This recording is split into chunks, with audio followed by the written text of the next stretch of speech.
안녕하십니까. 닥터 파이낸스의 김영환 교수입니다. 지난번에 이어서, 그죠? 노벨 경제학상 논문들 몇 개를 이제 겉핥기식으로 읽어보면서 느끼는 거 두 번째로 이제 말씀을 드립니다. 6번인데요. 역사는 반복되는 것 같다 하는 겁니다. 역사는 반복된다. 56년 논문을 보니까요. 국제무역의 이슈가 일본이라는 나라를 자본주의 국제무역 질서에 꾸역꾸역 편입시켜야 한다 하는 그런 설득이 나오더라고요. 인터내셔널 트레이드 이런 거 갖고서 노벨상도 또 주고 했거든요. 미드 교수님이 나오는데 당시에 걱정했던 게 뭔가 이 양반 논문을 보니까는 뭐 일본이 2차 대전에 패망하고 나서 그죠? 국제무역 질서로 다시 들어와야 되는데 서구에 그죠? 어, 서구의 다른 나라들이 다 좋아했을까? 아니란 거죠. 반대하고 나선 나라들도 있다는 거예요. 영국 같은 나라들. 일본 왜? 예. 일본은 쟤는 지적재산권에 대한 이해가 없어가지고 우리 걸 다 카피캣, 무작정 복사해가지고 싼 값에 팔아먹으면 우리는 어떻게 먹고 살라고? 응? 지재권 이런 거에 얘기가 나옵니다. 56년도 그때쯤에. 그 얘기 지난 몇십 년 동안, 20년 동안 중국한테 대해서 서구권에서 얘기했던 그 얘기 아닙니까? 우리가 항상 그 중국한테 대고 불평하는 그 사항 아닙니까? 돌고 돈다는 거예요. 그죠? 미안합니다. 그래서 아이디어를 복잡해서 이렇게 할까보다 걱정한다 했는데 서구권에선 일본을 설득한 논리가 뭐냐? 미드에서. 그죠? 미국 드라마가 아니라 미드 교수님 하는 얘기 그 논문에 보면은 니네 영국 맞는 말 한데 그 말도 맞는데 근데 일본이 한번 러시아 소련 그죠 공산권으로 가서 우리랑 척지는 상황 또 한번 만들어 볼까 이런 얘기가 나옵니다. 그래서 구체적으로 더 얘기하진 않은데 그 말까지만 나와요. 얘네가 우리 편 안 될 경우 어떻게 될까. 그거는 우리로서는 지금 잘 모를 수밖에 없어요. 왜냐하면은 지금은 일본이 많이 기울어져 나갔고 그리고 우리가 일본보다도 부럽지 않게 잘 살고 있기 때문에 역사상 어, 이런 경우가 많지가 않았죠. 근데 지난 200년 동안에 보면은 예외적인 상황이 벌어지고 있는데 사실 일본한테 서구권이 어떻게 당했는가 2차 대전 때 생각해 보시면은 일본은 2차 대전을 수행했던 제국 중에 하나입니다.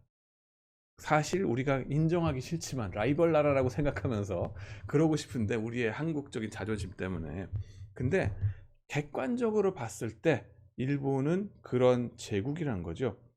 특히 태평양 전쟁을 수행하고 자기네 군사를 갖고서 싱가포르, 말레이시아까지 다 점령을 했었어요. 인도네시아도 부분적으로 그랬었고 하다못해 파푸아뉴기니아 그게 이쪽이 어딥니까? 이리안 자야라고 하는 곳이죠. 어디냐면은 오스트레일리아 바로 위에 파푸아뉴기니아 섬이 있거든요. 커다란 거. 그쪽에도 일본의 군사 기지가 있었어요. 그 정도로 뻗어 나갔던 애들이고 그 다음에는 2차 대전 때 미국에 대항해서 얼마나 끝까지 항쟁했습니까? 무슨 뭐 옥쇄를 해야 된다 뭐 이런 국민이 다 끝까지 자살해라 하면서 그악스럽게 투쟁한 끝에 어떻게 됐어요? 미국이 아유 안 되겠다. 원폭 두 개 할 수밖에 없었을 정도로 그죠? 되게 힘들게 일본한테 항복을 받아낸 거예요. 지금 두고두고 미안하다 그러지만은 사실 그래야 할 만큼 악랄하게 저항을 했거든요. 그러니까는 그런 존재가 우리 소련한테 한번 가는 꼴 볼까? 이거는 두 번 다시 오노 헬노죠 그죠? 상상하기도 싫었을 거예요. 진절머리가 나는 거지 그만큼 일본한테 대해서. 그래서 얘네들이 저쪽으로 못 가도록 우리가 유인책으로 인센티브를 줘야 되지 않겠니? 경제적인 인센티브 뭡니까? 인터내셔널 트레이드 그죠? 우리 같이 무역하는 이 파트너로 같이 살자. 너도 잘 살고 우리도 잘 살고 이런 식으로 양보 좀 하자 뭐 이런 식의 설득이 나오는 걸 좀 볼 수 있었습니다. 그래서 이제 노벨상 받으신 77년에 논문이 그런 걸 비슷한 얘기를 하더라고요. 그 다음에는 그 후에 이제 중국에 대해서 어떻게 얘네들이 나왔는가 생각해 보면은 중국도 일본처럼 이제 인터내셔널 트레이드에 이렇게 받아들여주고 WTO에 갖다 집어넣고 이러면은 자연스럽게 서구 민주화처럼 민주주의를 채택하고 다 따라올 줄 알았지. 근데 그게 실수였다 하는 거예요. 단순히 역사가 반복되는 게 아니라 뭔가 다른 요소들이 있다는 걸 또 알아야 돼요. 일본 이꼬르 중국이냐, 서양 사람들 눈에는 다 똑같아 보였겠지. 우리도 뭐 그 프랑스 사람이나 독일 사람이나 뭐 똑같이 생겼다고 생각하고, 뭐 스칸디네비아나 저머니나 뭐 비슷하다고 생각하잖아요. 생각만 봐서는 모르니까. 하지만은 다르다는 거죠. 일본은 사실은 예전부터도 탈아입구를 주장하던 나라였어요. 탈아시아. 쪽하면 그러잖아요. 쟤는 탈아시아적인 뭐야 이러면서. 마치 아시아는 뭔가 미개하고 열등하고 우리가 극복해야 될 옛날의 앙시eng 레짐 같은 것들. 이거 메이지 유신 당시 생각해보면 1800년대 그런 것처럼 아시아를 벗어나서 구라파 유럽, 그죠? 구가 저거거든요. 유럽으로 들어간다. 탈아시아 입구라파 해가지고 우리가 제국이 돼야 된다. 그래서 서구 열강과 같이 어깨를 나란히 하는 게 소원이었어요. 평생 소원이었어요. 그러니까 서구 민주주의 체제에서 들어오라고 막 이랬을 때 쌍수를 들고 좋아했죠. 그죠? 일본에서는 계속 그걸 그냥 받아들이는 거예요. 그런 것이 중국에서도 또 나타날 줄 알았죠. 근데 중국은 입장이 어땠습니까? 아니죠. 그걸 몰랐어. 중국 이꼬르 일본이 아니더라. 웬걸? 일본 이꼬르 한국도 아니었거든요. 다 입장이 다른 거예요. 누군가는 가해자고 누군가는 피해자였거든. 2차 대전 때. 그 이전에 제국주의 때. 그죠? 그걸 몰랐어요. 그러면서 중국도 일본과 똑같으리라. 똑같이 비슷하게 생겼으니까. 그게 오판이죠. 중국은 어떻습니까? 지난 5천년 우리가 역사의 중앙에 있었다고 생각하는 게 중국 아니에요? 그래서 중국이잖아. 센터. 그죠? 아시아와 유럽의 차이가 뭡니까? 나라들이 쫙 있고 주변에 그 가운데 바다가 있으면 유럽이고요. 나라들이 쫙 있고 그 가운데 더 큰 나라가 하나 있으면 그게 중국입니다. 아시아고. 그래서 유럽과 아시아를 구분짓는 결정적인 거가 바다가 있냐 중국이 있냐 이거 차이인데 유럽 애들 그거 모르죠. 그리고 중국 입장에서는 뭐예요? 지난 5천년을 우리 황제가 지배하셨는데 감히 지난 100년 동안, 최근 100년 동안, 150년간 아편전쟁 이후로 치욕스러운 역사를 우리가 겪어야 됐다. 침탈당했다. 서구 제국주의한테. 언젠가 우리가 복수를 해야지라고 생각했던 거지. 말하자면은. 그죠? 일본도 마찬가지 저쪽에 그 오랑캐 중에 하나다 이거죠. 그죠? 그러니까는 얘네들 입장에서는 뭐예요? 중화 사상이라고 그러잖아요. 그래서 그거에 입각해서 니네가 민주주의 얘기 아니 우리 중화 사상이 최고다라고 생각할 거고 황제가 다스리는 덕으로 다스리는 덕치주의, 유교주의 막 이런 거 우리 이제 우리 말로는 혹은 서구적인 그런 개념으로는 독재. 근데 이쪽의 말로는 덕치주의, 뭐 더 현자가 막 이렇게 황제께서 뭐 이렇게 얘기하면 이렇게 더 다스리는 걸 바랬겠지. 꿈꾸고 그걸 복귀시키길 바랬겠죠. 안타깝습니다. 그래서 그걸 이제 서구의 민주주의라는 개념 이것도 중국 사람들이 서로 간에 세뇌하기는 뭐라 그랬다? 저게 침탈하기 위한 위선의 논리다 라고 생각하는 거예요. 서구랑 같이 뭐가 연관되면 하여튼 간에 싫은 거야. 그게 속에 깊숙이 있었던 거죠. 그거를 근데 내보였냐? 안 내보이는 거죠. 왜? 도광양회라 그러잖아요. 도광양회. 일단 빛을 감추고서 건너가서 우리가 힘을 키운 다음에 나중에 그때 가서 본때를 보여주자 하는 건데 외국 사람들 입장에서는 전혀 몰랐죠. 예, 전혀 티를 안 내. 발톱을 숨긴 호랑이였다. 근데 고양이로 비춰진 거죠. 그래가지고는 이 서구 사람들이 로망에 차가지고 중국을 개방하면 다 민주주의가 될 줄 알고 그렇게 했는데 안 되잖아요. 지금까지 안 되잖아요. 예. 그러고 더욱더 이제 제가 지금 쿰바야라고 썼는데 쿰바야 쿰바야 쿰바야 이런 게 있습니다. 그리고 다 같이 사회동포로 다 같이 어울려 잘 살 줄 알고 생각했는데 그렇지 않았다는 거죠.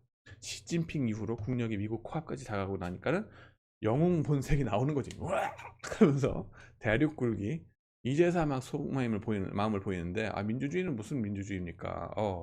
민주주의의 정의가 달라지는 거거나, 그죠? 뭐 이런 식으로 되는 겁니다. 이걸 어떻게 할 건가 이제 와서.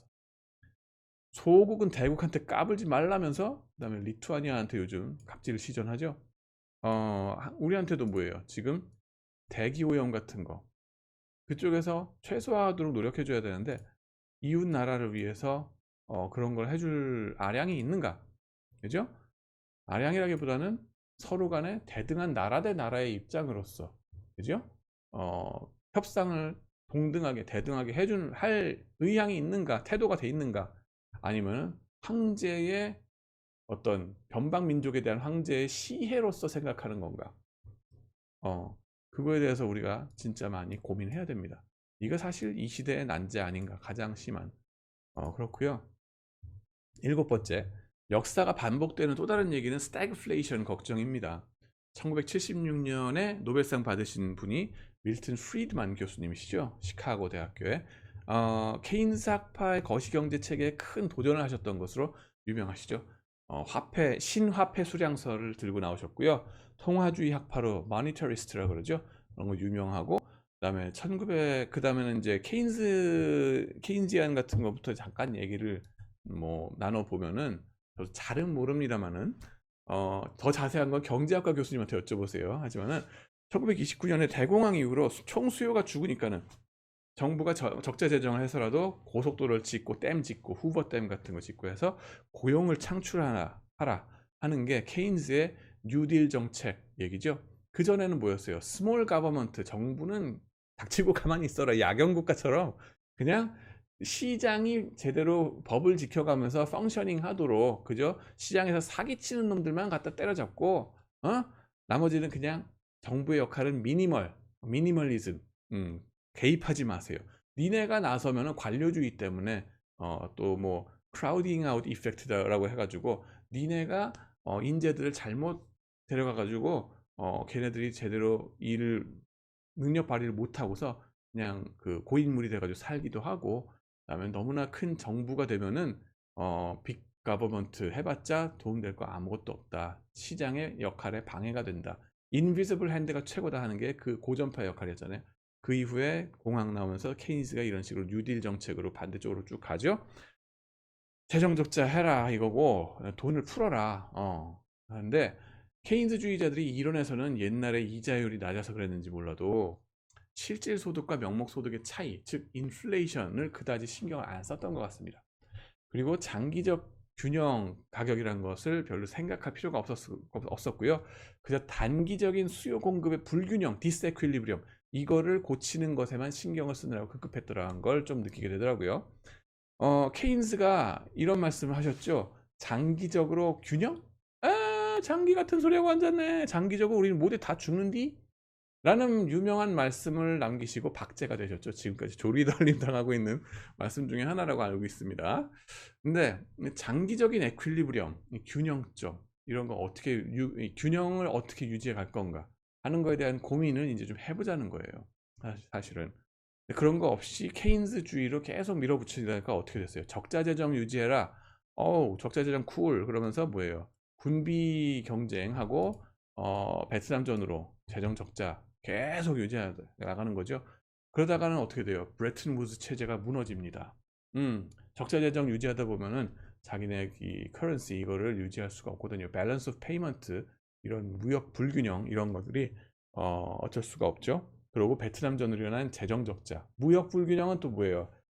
독일이나 일본 얘네들을 키워주기 위해서 수입을 엄청 해주는 거예요. 도요타 자동차, 폭스바겐 자동차 이런 것들 계속 수입해주고 적자를 해줍니다. 왜? 이걸 말하자면은 어벤져스에서 이 모든 거를 자기가 다 이 어벤져스의 이 뭐가 될까? 그런 주인공이 돼가지고, 미국이 그런 주인공이 돼가지고 다 희생해주고 감내해주면서 적자를 막 감내해주면서 얘네들을 막 키워주는 거예요. 왜? 안 키워주면은 독일이나 일본이 또다시 미국의 적성 국가가 될까봐 겁나니까. 그죠? 그게 이제 브레튼 우즈 체제의 정치적인 그 문제가 될 것 같은데, 이슈였던 것 같은데, 그런 거 적자를 계속 감내해주면 뭐 우리가 다 해줄 줄 알았지, 다 될 줄 알았지. 근데 능력에 한계가 있더라는 거죠. 처음에 2차 대전 끝난 직후에는 자기네가 슈퍼파워라서 무한정의 능력일 줄 알았지만은 결국 우리도 한 개의 나라일 뿐이다 하는 거죠. 그러면서 무역 수지 적자가 엄청 커졌고, 그다음에는 베트남전 이런 걸로 인해서 또 재정 적자가 낭비가 됐고요. 그죠? 그래서 1971년에 이제 브레튼 우드 체제가 무너지고요. 그 다음에는 변동 환율제 들어갑니다. 그러면서 1973년 4차 중동 전쟁이 터지면서 산유 국가들이 조직적으로 이제 자원 민족주의화가 되면서 오일 쇼크 터지죠. 원자재 가격이 상승하면은 제품값이 어떻게 돼요? 올라가죠. 왜 우리는 뭐라 그럽니까? 인플레이션이라고 얘기합니다. 인플레이션이 되는데, 문제는 뭐예요? 여기서 이게 인플레이션이라고 하는 거가 전에는, 그 전에 몇십 년 동안에는 별로 걱정할 필요가 없었다고요. 이자율도 낮게 유지가 되고 이런 자원 민족주의도 별로 없었고, 그래가지고 걱정할 필요가 없었어요. 그런데 그런 이자율이 낮고 뭐 걱정할 게 없는 상황에서는 언제 인플레이션이 주로 터지느냐, 올라가느냐, 주로 경기가 화랑일 때, 비즈니스가 잘 돼가지고 돈이 많이 돌 때, 이런 때에 실업률 낮아지면서 또 경기가 화랑이 되다 보니까는 인플레이션이 막 올라가고 이런 것들이 현상이 벌어졌었어요. 그걸 이제 필립스 커브라고 하는 거죠. 그래서 그런 것들에 의해서 좀 많이 설명이 됐었는데, 이게 뭡니까? 73년 이후에는 인플레이션이 고용과는 상관없이, 경기 상황과 상관없이 인플레이션이 확 터져버리는 거예요. 오히려 경기 상황은 위에서 말씀드린 것처럼 적자 같은 것들이 많이 누적되고 그러다 보니까는 여력이 없어요. 그러면서 고용 창출이 안 됩니다.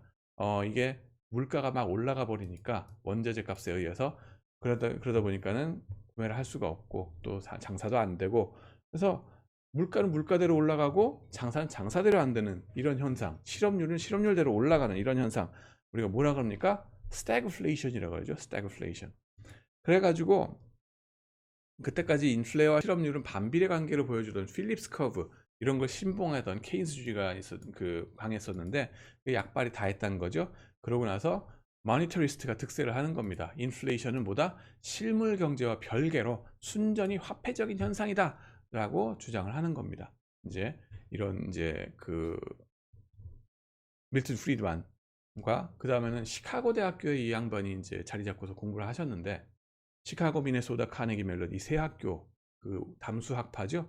오대호 주변에 이렇게 모여서 같이 놀고 같이 공부하고 이런 사람들인데, 이 양반들의 원류는 사실 하약까지 올라갑니다. 오스트리아 학파라고 얘기를 하죠. 그분도 또 노벨상을 받으셨더라고요. 그 다음에는 이 거시경제에 이분들이 이때부터 주류로 떠올라서 지금까지도 집권을 하고 계십니다. 그리고 현실 금융계에서는 어떤 일이 벌어졌느냐? 연준 의장이 폴 볼커가 되시죠. 그러면서 79년도, 80년대 인플레이션부터 때려잡아야 되겠다. 실업률, 야, 이거 난 모르겠고, 일단은 인플레이션부터 무조건 잡아야 돼. 잘못하면은 인플레이션이 걷잡을 수 없게 막 돼버리면은 진짜 모든 나라 전체가 구렁텅이로 가기 때문에 그렇게 해가지고 나가셨다 그랬죠. 강력한 인플레이션 킬러. 이러는 돈을 쬐는 거죠.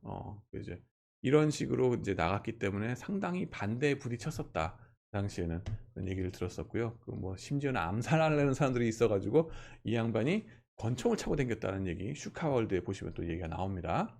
보시고 40년이 지난 지금은 어떻습니까? 스태그플레이션 요즘 걱정하는 거 아니에요? 요즘 주가 막 떨어지고 난리가 나고 앉았는데, 팬데믹 2020년에 그걸로 인해서 무한정 돈이 풀렸죠. 그 다음에 풀린 돈을 어떻게 감당할 건데, 시스템을 테스트하는 것도 한두 번이지. 지금까지 그렇게 많이 테스트했어요. 2년 동안 지나고 나서 풀린 돈을 언젠가는 회수해야 되죠. 풀린 돈이 자산 가격 인플레이션으로 돌아갔다 그러잖아요. 버블이라고 얘기를 하고 우리는, 그죠? 부동산 값이 올라가고 주가가 막 올라가고 풀린 돈이 어디 갈 데가 없으니까 코인 올라가고 미친 듯이 왔다 갔다 하잖아요. 어, 그만큼 재정을 그동안에, 그 이전에, 팬데믹 이전에 재정을 건실하게 해왔다는 증거긴 한데, 예전보다는, 그죠? 그렇지만 그걸 얼만큼 더 견딜 수 있을까? 우리가 지금까지 저도 좀 궁금한 건데, 지금까지 제가 이제 마이크로적인 것들, 이 CEO라든가 뭐 투자자들에 대한 거라든가 이런 심리, 또 경영자의 심리, 뭐 경영하는 현상에 있어서 CEO가 어떤 걸 더 선택할까 말까 하는 거, 리스키하게 가느냐 아니냐 하는 거, 이런 것들에 대한 연구를 해온 거는 사실 거시경제에 대해서는 우리가 별로 걱정할 필요가 없다는 전제 하에서 안심하고 연구해 왔던 거거든요. 제가 박사 공부할 때도 거시 별로 공부 안 하고 그냥 미시 쪽으로 쫙 하고 이랬던 이유가 그 중에 하나가 이거예요. 거시는 웬만큼 시스템이 빌드업이 돼 있으니까, 그리고 재정 같은 거에 다 이제는 똑똑하게 하니까 라고 생각하는 거였었는데, 지금 그것부터, 그 근본적인 전제부터가 흔들리는 상황 아닌가 하는 의심이 좀 들어가는 거예요. 겁나지 않습니까, 솔직히? 물론 내가 겁나는 건 쓸데없이 겁나는 그 학자적인 그런 과민 반응일 가능성이 99%입니다. 하지만은 지난 몇십 년 동안 우리가 미시에 매달려 가지고 많이 공부해 왔던 그 호사를 누렸던 거는 사실 거시에 대한 믿음이 있었거든요. 우리가 이제 재정책이나 이런 거, 돈이 이렇게까지 풀리고, 그죠? 한다는 거에 대해서는 상상을 못 해왔었는데, 오 하더라는 거죠, 그죠?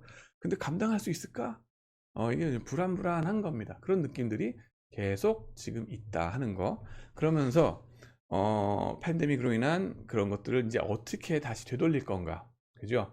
연준 의장이 이자율을 더 올릴 얘기들도 하고, 그 다음에 또 그 긴축을 한다 그러죠. 양적 긴축. 페더럴 리저브, 그 다음에는 중앙은행의 밸런스 시트를 줄인다 그러잖아요. 자기네들이 들고 있는 국고채, 뭐 MBS 이런 것들도, 들고 있으면 자산이잖아. 채권을 들고 있는데 그걸 없앤다는 건 판다는 거거든요. 판다는 얘기는 뭐예요? 현금이 들어온다는 거죠. 중앙은행 쪽으로. 여러분 손에서 현금이 중앙은행 쪽으로. 여러분 손에서라기보다는 은행 쪽에서, 그죠? 금융권에서. 그렇게 해서 돈을 쬐다는 거예요. 그러고 나면은 이머징 마켓에서부터 돈이 쫙 다시 또 들어가는 거지. 캐리 트레이드 했던 돈들이 다 우리나라에서 빠져나가고 일본이나 미국으로 다시 쫙 들어가는 거예요. 그러면서 거기서도 또 자기네 금융기관에 있는 게 아니라 어디로 간다? 페더럴 리저브로 간다는 겁니다. 그런 중앙은행 쪽으로. 그러고 나니까 우리 쪽에서도 지금 뭐 주가가 떨어지네 마네, 뭐 코인 값이 어떻게 되네 막 그러고 앉았는 거고요. 부동산도 심상치 않고 뭐 이런 현상이 벌어질 수밖에 없는 거죠. 자, 그렇게 되고 인플레이션은 인플레이션대로 이제 올라가고 앉았고, 지금 여러 가지 이유 때문에죠. 서플라이 체인 그 다 망가져 가지고, 그죠? 실물 경기가 좋아서 그런 인플레이션이 생기는 게 아닙니다. 자영업자들은 폐업을 너무너무 많이 하고 있죠. 지금 뭐 우리 대학로 근처에도 보면은 뭐 폐업하신 분들이 너무 안타깝게 많습니다. 가게들 문 닫은 것도 너무 많고요. 좀 활황이 됐으면 좋겠는데 너무 안타깝습니다. 당초에 뭐 학생들이 여기 걸어 댕겨야 말이죠. 그리고 중국에 심하게 의존했던 글로벌 공급망을 나라마다 리쇼어링을 하는 바람에 자국 내에서 해결하려고 들죠. 단적으로 뭐예요? 이 요소수, 대란 벌어졌잖아요. 우리가 10배나 높은 값에 만들 수밖에 없어요. 그러면은 그 값이 올라가는 거죠. 그러면 가격 상승하고 인플레이션 생기고, 코로나 팬데믹 때문에 복지 지출로 실업수당이 너무 많이 나가주니까 또 뭐합니까? 일할 의지들이 없어지죠. 그러니까 노동임금 또 상승하고, 아유, 그러면 코스트 푸시 인플레이션이 나오는 거죠. 그죠? 그래가지고는 또다시 스태그플레이션이 오는 거 아니냐 하는 우려들이 하늘을 찌르는 상황으로 다시 돌아왔습니다. 이 마당에 지금 러시아가 너넨 좀 가만히 있어주면 안 되겠니? 근데 우크라이나를 또 공격해가지고 만약에 이제 지오폴리티컬 리스크가 심각한 이슈가 되고 있는데, 그죠? 만약 그런 일이 벌어진다 그러면은, 그죠? 어떤 사단이 날지 상당히 걱정되는 상황입니다. 오늘 여기까지 하고요. 그 다음에는 또 다음번에 비디오로 녹화해서 말씀드리겠습니다. 시청해 주셔서 감사합니다.